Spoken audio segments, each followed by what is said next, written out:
Easy Weekend Project. Le phénomène de réchauffement d'un conducteur ferromagnétique par les courants de Foucault est appelé effet de Joule. Le chauffage par induction est un procédé consistant à chauffer un conducteur électrique, généralement des matériaux ferromagnétiques et des métaux, par induction électromagnétique. La chaleur générée dans le conducteur est due au courant de Foucault induit dans le conducteur. Dans sa forme la plus simple, un chauffage par induction est constitué d'une bobine traversée par un courant alternatif à haute fréquence.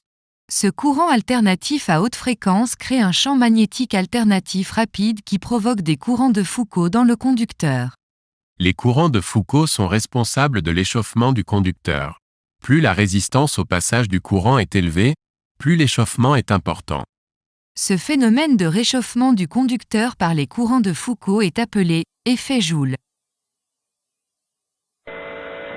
Power. Puissance.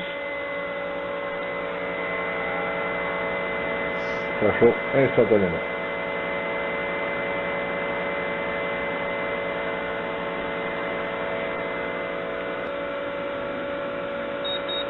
« 612 degrés.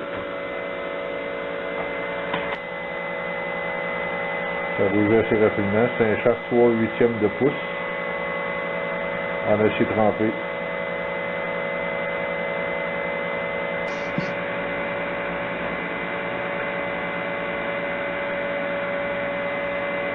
La base est plus rapprochée, plus efficace. Hein?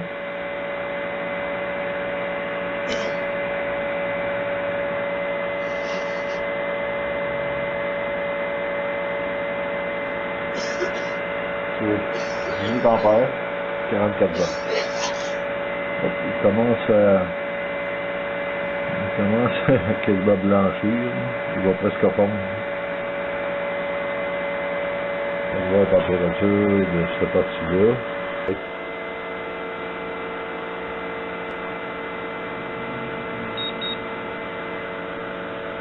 Du 193 degrés.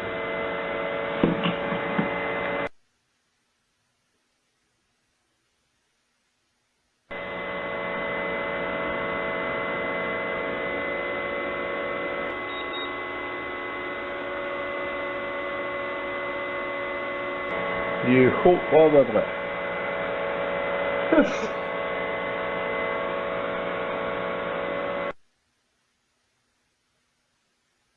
Quelque chose d'un petit peu plus costaud. Power.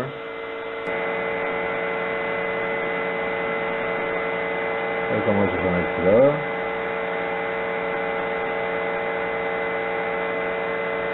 Il est assez galvanisé.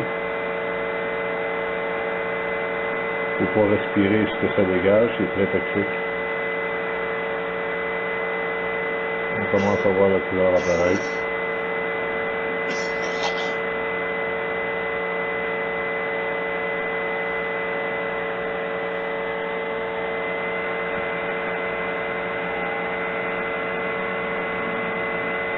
C'est très efficace.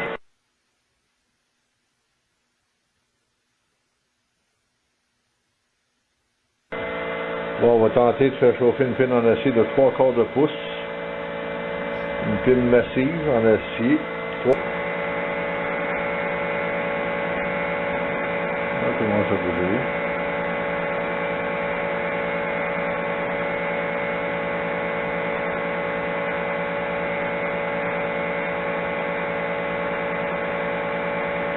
C'est pas trop long. C'est quand même une pine très massive.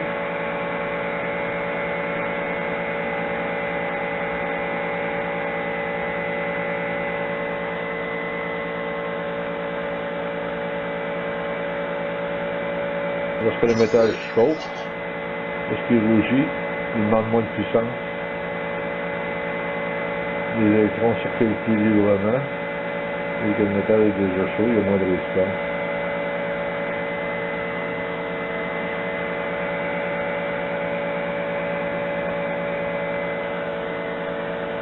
Donc on doit être...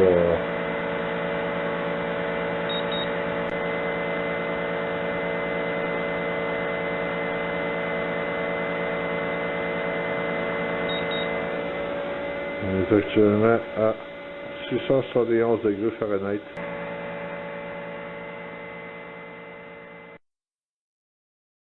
Il faut faire la différence entre la conduction et l'induction. Dans le cas du chauffage par induction, la chaleur est générée à l'intérieur de l'objet et l'objet n'a pas besoin d'être en contact avec la source de chaleur. L'induction permet donc un chauffage rapide. L'induction est utilisée dans de nombreuses applications telles que les fours à induction, la soudure par induction, les appareils de cuisson par induction, etc. Le reste de cette vidéo traite de l'application de la cuisson par induction. Pour que la cuisson soit possible à partir d'une plaque de cuisson par induction, il faut des ustensiles ferromagnétiques. Les ustensiles qui conviennent le mieux sont fabriqués en acier inoxydable avec base ou intérieur en fer, en fonte, bref, en métaux ferreux.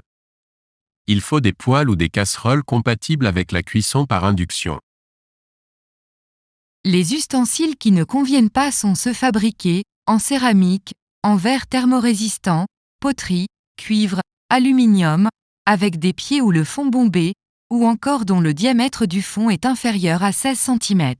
Encore là, il est toujours possible de contourner cette problématique d'ustensiles supposément non compatibles. D'ailleurs, c'est précisément ce que je vais vous montrer dans les minutes qui suivent. Depuis des années, je m'amuse à explorer le chauffage par induction. D'ailleurs, j'ai mis en ligne une 50aine de vidéos des expériences réalisées à partir de ce principe. Aujourd'hui, je vais faire cette démo à partir de la plus cheap des plaques de cuisson sur le marché. Après l'avoir démontée pour accéder à sa bobine d'induction pour la placer juste à côté dans le but de faire quelques expériences, j'ai coincé une sonde thermique au radiateur qui sert à refroidir le transistor IGBT et le pont de diode afin de suivre leur température. Par mesure de prévention, j'y ai aussi ajouté un ventilateur. Comme il s'agit d'une plaque de cuisson qui m'a été donnée pour la récup et que j'ai réparée, pour m'assurer du bon fonctionnement de la plaque, je l'ai d'abord testée avec une casserole en fonte. Aucun problème, elle fonctionne à nouveau normalement. Maintenant, je remplace la casserole en fonte par une cocotte en céramique pour amener 1 litre d'eau froide à ébullition en moins de 8 minutes. 8 minutes, c'est le temps que ça prend avec un chaudron en acier inoxydable pour amener 1 litre d'eau froide de 15 degrés Celsius à température d'ébullition. Non, mais là tu te payes ma tête? On l'a bien dit au départ que les bols en céramique ne sont pas compatibles avec l'induction? Oui, mais n'ai-je pas précisé que j'allais contourner ce problème? De mon point de vue, c'est physiquement impossible qu'un bol en céramique réagisse au courant de Foucault. Et tu as raison. Pour cette expérience, la cocotte en céramique ne sert qu'à contenir le litre d'eau. Pour l'amener à ébullition, j'ai besoin d'un métal ferromagnétique.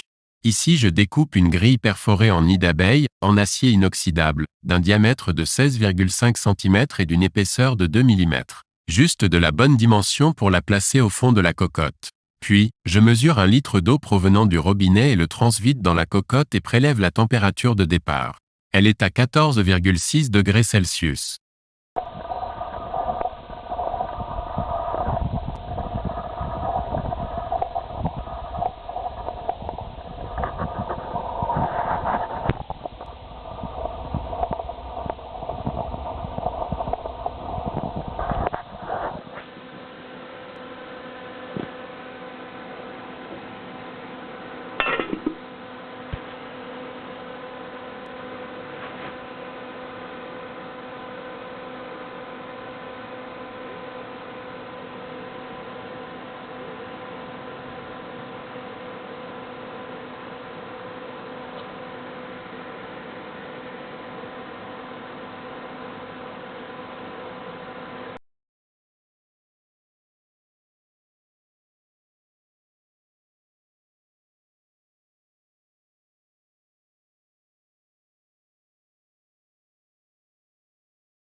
Ça fonctionne. En 6 minutes 30, t'as amené à ébullition 1 litre d'eau plus rapidement qu'avec le chaudron en stainless qui a demandé 8 minutes pour le même résultat. Comment t'expliques ça? Ce que je crois, premièrement, étant donné que la grille est perforée, Elle offre une plus grande superficie de chauffe, et deuxièmement, dû au fait que l'eau est en contact avec les deux côtés de la grille. D'accord, ça fait du sens. Maintenant essaie donc de te faire cuire un steak. Pourquoi pas? En notant que tu ne m'envoies pas me faire cuire un œuf? Et voilà. On va tenter une petite expérience. Ici, on a un compteur d'énergie. Ça va compter l'énergie que le système consomme dès que je vais partir la plaque de cuisson. Ça va calculer le temps, le nombre de watts, les ampères, le voltage, la puissance tirée par notre grille. Grille qu'on a vu dans l'expérience qui fait bouillir de l'eau. C'est une grille en stainless, bien ordinaire. L'idéal, c'est une grille en stainless 316L. Celle-là, ça prend un petit peu d'huile pour pas qu'elle rouille. Un peu comme une poêle en forte. Bon. Tout va bien nettoyer, tout en place. Ici, on a un chronomètre qui va filmer la durée. Là, l'idée, c'est qu'on va se faire une petite côtelette de porc désossé. Fait que, on prépare le démarrage de toute la patente. Ça, c'est on. Et voilà. Là, la plaque, on va démarrer le chrono. Ah, c'est vrai, il n'est pas tactile. Le style d'ordi à merde. OK. On commence à 2h02, parfait, belle heure. Belle heure. Là, j'allume la plaque de cuisson. Je le mets au maximum à 1800 watts. Ça vient de démarrer.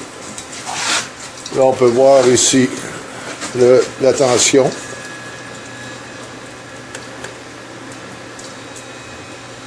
Le nombre d'ampères. Là, actuellement, on consomme 12,5 ampères. Ça, c'est... OK, ça, c'est l'ampérage maximal qu'on a consommé. Ça, c'est le nombre de watts. Actuellement, 1241 watts. On voit que ça chauffe déjà. Fait que je vais mettre mon petit morceau de beurre. Et ma petite côtelette. Voilà. Un petit peu de sel, pas trop, pour monter les reins. Un petit peu de poivre. Et un soupçon de sauge. Oui, c'est du porc de sauce. Ça aussi, ça. Bon, ça va bien. Un petit peu de sauce, de l'équilibre. Parce que j'ai bien l'intention de ne pas gaspiller ça, de le manger, hein. Fait que ça frit, mais pas à peu près. Ça, ça éclabousse un petit peu partout. J'ai pas pensé à protéger mon système, là, mais en tout cas. C'est même une petite expérience en laboratoire, hein. On va attendre un petit peu que le sang sorte à travers la viande avant de la virer de bord. Donc, on va voir le temps de cuisson. Là, actuellement, ça fait 1 minute 47 là, que le système est démarré.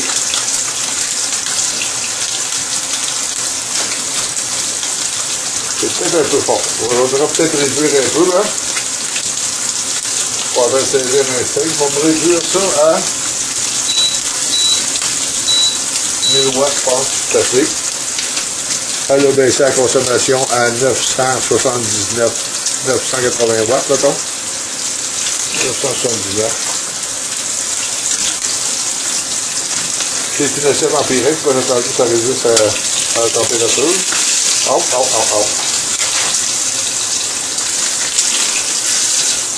On va virer ça de bord. Ça va de l'allure. Je vais faire un hamburger steak, finalement. J'avais le goût d'une petite côtelette de porc à soir. On pourrait mettre peut-être un couvert par-dessus pour empêcher qu'il y ait de la bouche partout. Ça va aider à cuire la viande aussi à l'intérieur.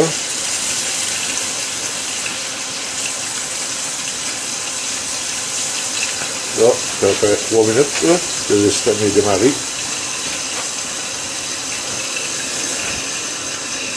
Actuellement, la consommation kWh 0,056.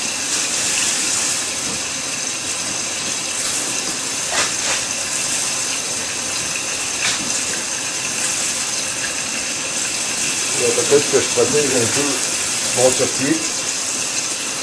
Parce que la bouche est un petit peu par là, puis il y a quand même une bonne tension dans ce point-là. Là. J'aurais dû rallonger mes piles. Je pensais pas faire ce genre d'expérience-là.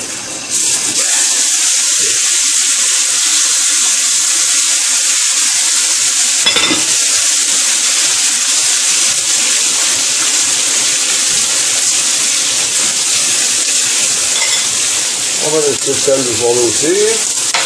Un petit peu de poivre. Un petit peu de sauce.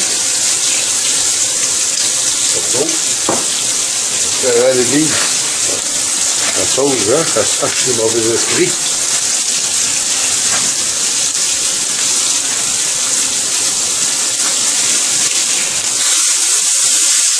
On retourne encore une fois. On peut voir, c'est vraiment bien grillé. C'est vraiment bon en place.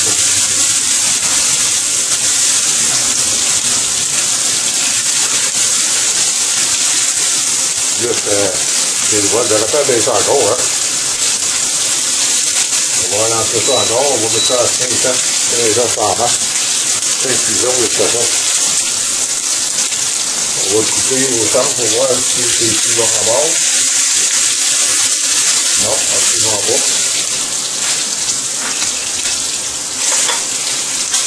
On va le couvrir encore.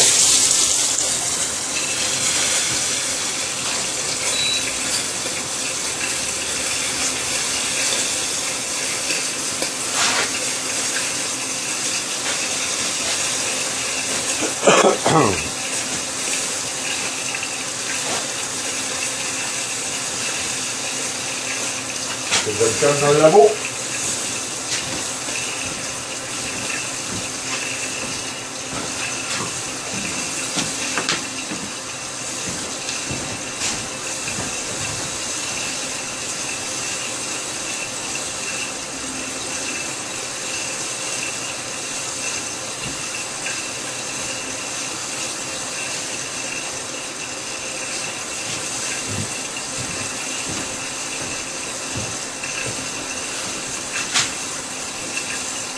Minutes. On va réactiver le fer.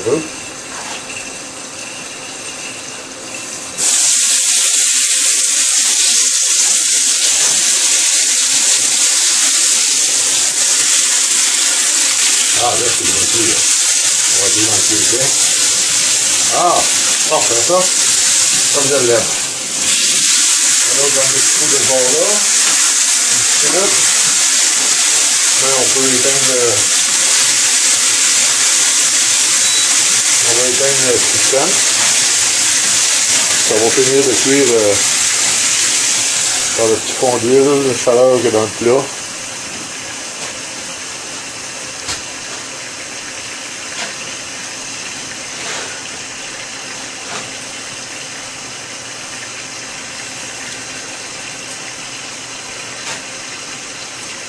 Prêt. À 8 minutes, je vais le retirer. On va partir le bio. Je ne sais pas vraiment chronométrer le temps de cuisson, mais c'est pas grave. On y va à l'œil. Hein?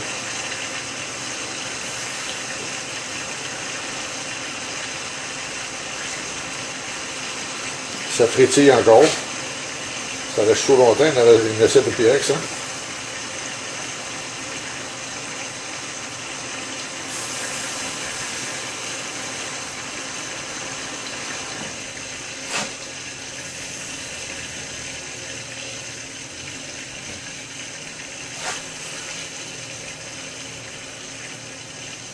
Bon, je pense que encore 10 secondes. On va préparer l'assiette et se mettre à la table. On va placer la caméra un petit peu mieux pour voir l'assiette. Bon, 8 minutes. OK. Je vais faire ça. On examine ça comme il faut. Super bien grillé, hein. Ça va pas mieux sur le charcoal, là. Puis, maintenant,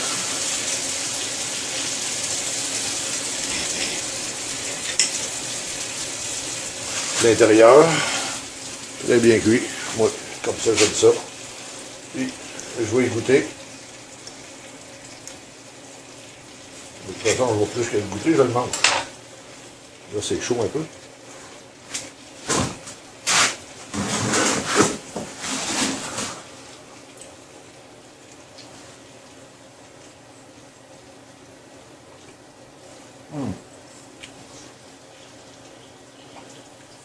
Très bon. Très, très bon. C'est pas sec.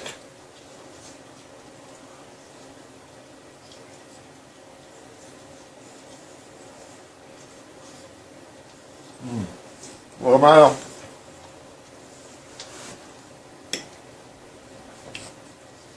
Là, j'ai oublié d'arrêter ça, ce système-là. Voilà. Il faut que j'aille voir mes prises en arrière parce que là, je suis plus certain de lequel c'est. Le canot. Là, on consomme 2 watts, dans le fond. Le temps en stand-by. Le temps, actuellement, on va le laisser finir à 10. 10 minutes. OK, 10 minutes. 10, 10, 1.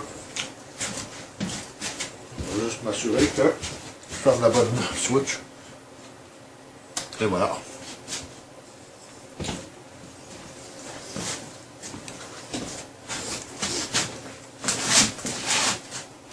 Bon appétit! Depuis longtemps, je m'intéresse au chauffage par induction parce que c'est une technique facile à réaliser à peu de frais et qui est plus efficace que les éléments chauffants et le gaz. J'ai débuté mes recherches dans le but de réaliser un thermolyseur. Un thermolyseur, c'est un réacteur qui permettra de transformer tous les déchets inflammables. Je parle ici de bois, de papier, de carton, de plastique ou de vieilles huiles de vidange, bref, tout ce qui peut s'enflammer pour les transformer en gaz de synthèse comparable au propane, lorsque la matière à thermolyser est à base de pétrole, ou au biopropane, lorsque j'utilise des huiles végétales ou des matières à base de carbone comme du bois, du papier, du carton. En fait, à peu près tout ce que l'on jette dans le bac de recyclage sauf le verre et le métal. On est pratiquement prêt à lancer la bête. J'ai modifié la bobine, j'ai enlevé un tour, je l'ai remonté un peu, laisse passer les spires. Une tasse et demie de granules dans le gazéifieur. J'ai installé le ballon pour le stockage du gaz temporaire. Ici, on a le brûleur pour tester la qualité du gaz, contrôlé par une valve. Et le ballon aussi, contrôlé par l'autre valve. Notre gaz arrive directement du filtre au charbon, qui lui-même est nourri par le deuxième bulleur, qui passe par le condenseur. Le premier bubbler, qui récupère les hydrolats lourds. Le condenseur cyclone. Ici, on a notre condenseur principal refroidi à l'eau. Aujourd'hui, on ne se servira pas de l'eau. On va faire un test d'étanchéité des joints. Aujourd'hui, on va vérifier s'il n'y a pas de fuite de gaz, s'il n'y a pas de joint lousse, s'il n'y en a pas des pertes de fumée avant d'aller bien loin avec cette expérience. Fait qu'avec un peu de recul, c'est ça la bête. On est prêt à opérer. Extrait de la prochaine vidéo.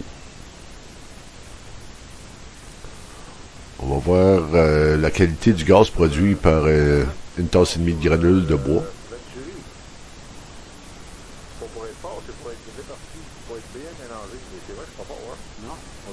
Directement de la buse.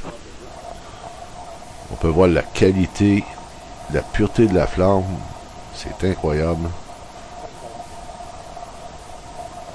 Très, très beau gaz.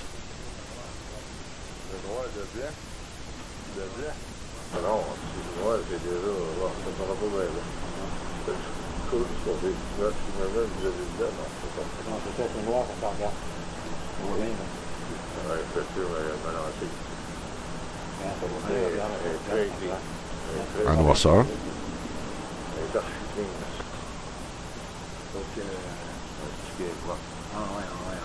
Sauf que ça consomme vraiment, regarde. Oui, je sais, mais écoute, c'est... Très belle qualité de gaz. Test maintenant avec 60 cc d'huile végétale. On peut voir la qualité du gaz aussi. Beaucoup plus de production qu'avec la granule de bois. C'est dur de pogner un seul. Ça va prendre un drap noir. Ça va prendre un drap noir, si vous voulez faire. Bon, on le voit bien pareil.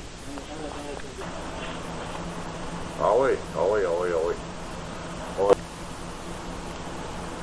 On a un petit peu de... Un petit peu de tache jaune au travers, mais... C'est une belle plante. Ça va marcher, c'est du l'huile végétale, là.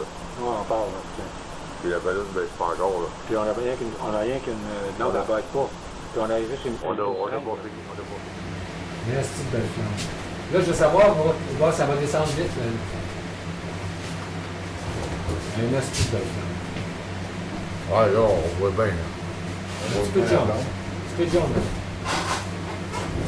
Ouais, il y a des petites. On a oublié de vider le tuyau du charbon ici. Je vais poncer l'air dans le tuyau pour enlever la poudre. Ah, pour enlever la poudre. À grandeur, là. On va enlever la poudre. Je te vois. Fait que la petite aiguille, la grosseur que ça a, là, ça régularise aussi. Ça peut pas. Ça va brûler aussi longtemps que ça va continuer, ça là. Ça va être là en esti. Mais c'est pas grave, là. Si on filme une esti de belle flamme, puis enlève en On baisse pas. enlève en plus. Là, pour les besoins de l'information, on est rendu à 1h06 d'enregistrement. Puis, il est 18h58. Un esti de belle plante, ça. Puis la ballonne a Bon, débranché. ça m'aurait pas bien bien. La ballonne, elle a peut-être réduit un peu. Oh, elle est du pas fort.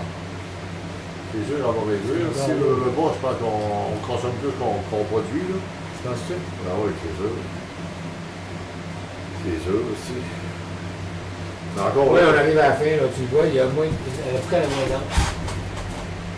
Ouais. Oui, il y a moins de ville aussi. Ah non, c'est pas la moins d'âme. On arrive à la fin. Ouais, on arrive sur la. On arrive à la fin. On peut même baisser ça ici, là. Ouais. Là, parce que t'es au rouge, là. L'eau rouge aussi, je peux même le former. Ouais, tu peux pas la fermer. Je vais le mettre à 100 watts. Parce qu'il va faire le 110 watts. 110 watts, là, s'il y en a pour un bout. Ah, ben là, nous réduire quand même assez vite. Oui, hein. Ouais. Mais c'est un bon brûleur. C'est une belle flamme, là. C'est un bon brûleur, ça. Ouais, ouais. Là, il faudra essayer ça avec un vrai brûleur. Vrai. Un vrai brûleur. Une torche. Ben là, une torche, on ne serait pas capable. Oui, ta torche, là, il va y injecter de l'air. Oh, ma grosse torche. La torche, La torche, ça peut faire fondre. Moi, j'aurais peur de la beurrer, mais. Là, j'aurais pu faire de la beurrer. Non, non, il n'y a plus de danger de Il n'y beurrer. a plus de danger de la beurrer. Là. Ça beurre même pas à ballon. Non. Non, non. Tiens, l'autre, si la ballon, on l'a vu, là, si on s'est ramassé avec une décharge dedans. Mais là, on peut mettre de l'air du compresseur dans la mienne. OK, je vais l'amener la prochaine fois. On peut prendre un petit compresseur, j'ai un petit compresseur 12 volts, là. Puis on peut l'ajuster. Là. Ben ça, c'est bon, ça. Ben oui. Ah oui, puis on va voir rester avec un mélange d'air plus fort, rester quel genre de flamme qu'on peut avoir avec ça, jusqu'où on peut aller tirer ça. Ça va être très intéressant, ça. Oui. Tu sais, t'avais une torche là, que j'avais fait des tests d'hydrogène avec. Là. Non, pas la petite. Là, Non, non, pas la petite, là, elle était plus grosse. Là. Oui, C'était j'en ai comme une une torche avec deux valves, là, Oui, oui, oxygène oui, et hydrogène, oui, et oxygène oui, oui. et gaz. Là. Oui, oui, oui, oui, j'en ai une. J'en ai une. Ça, c'est pas pire, ça. Je voulais pas l'essayer. La ballonne est en train de disparaître. Mais en ayant un condensateur, on n'aura pas de cochonnerie qui va venir gommer mon. Qui va venir gommer Ah, il n'y a mes- rien qui gagne non plus. Si ça reste dans le charbon, on peut y aller. Comme c'est là, ça reste dans la galerie du charbon. Non, non, ça va être parfait, ça. On va essayer ça. Ça, ça achève. Regarde, la ballonne elle est en train de mourir. Là. Ouais, ça va bien. Mais c'est parce que t'as une plante quand même. T'as une plante quand même.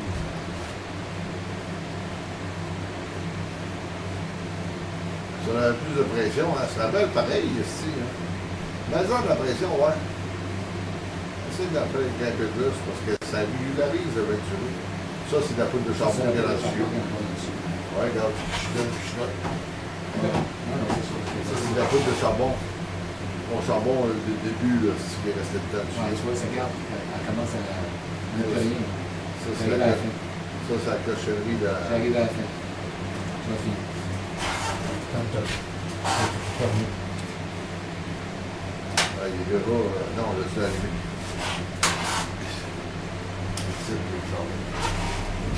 Ouais, ben, Daniel, c'est une réussite. Je suis bien content d'être là. On va arrêter la vidéo. C'est une réussite. Et pour l'huile, ça va prendre toujours des temps. 12.9 gigs. Et voilà pour aujourd'hui, ce qui conclut notre expérience très concluante. On va poursuivre dans cette direction et vous revenir avec de nouvelles vidéos, de nouvelles expériences, avec un développement qui promet. Merci pour votre attention et à très bientôt.